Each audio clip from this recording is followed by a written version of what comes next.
6th to 10th சமூக அறிவியல இருந்து மொத்தம் 47 எபிசோட்ஸ் பார்த்துட்டு இருக்கோம். இது AK47 சீரிஸோட எபிசோட் நம்பர் 22 தான் இன்னைக்கு பார்க்க போறோம். ஃபர்ஸ்ட் கொஸ்டின், தேசிய உற்பத்தியின் உண்மையான அளவாக கருதப்படுவது எது? ஆப்ஷன் பி, நிகர நாட்டு உற்பத்தி. இந்த நிகர நாட்டு உற்பத்தியை வேறு விதமா கேட்பாங்க. அது எப்படி கேட்பாங்க அப்படின்னா, நாட்டு வருமானம் என அழைக்கப்படுவது எதுன்னு கேட்பாங்க. அதுக்கும் ஆன்சர் வந்து நிகர நாட்டு உற்பத்தி தான்.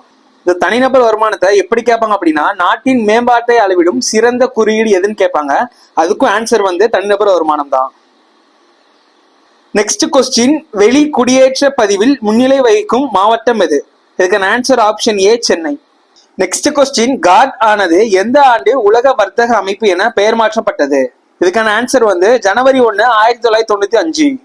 இந்த உலக வர்த்தக அமைப்பை WTOன்னு சொல்லிட்டு அழைப்பாங்க. இதோட ஹெட் குவார்டர்ஸ் வந்து எங்க அமைஞ்சிருக்கு அப்படின்னா, ஜெனிவால உள்ள சுவிட்சர்லாந்துல அமைஞ்சிருக்கு. இந்த WTOல எத்தனை உறுப்பு நாடுகள் இருக்குன்னா, 2019 டேட்டா படி மொத்தமா 164 நாடுகள் இருக்கு.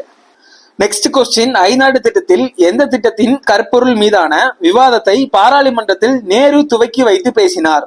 இதுக்கான ஆன்சர் ஆப்ஷன் பி, 2வது ஐநாடு திட்டம்.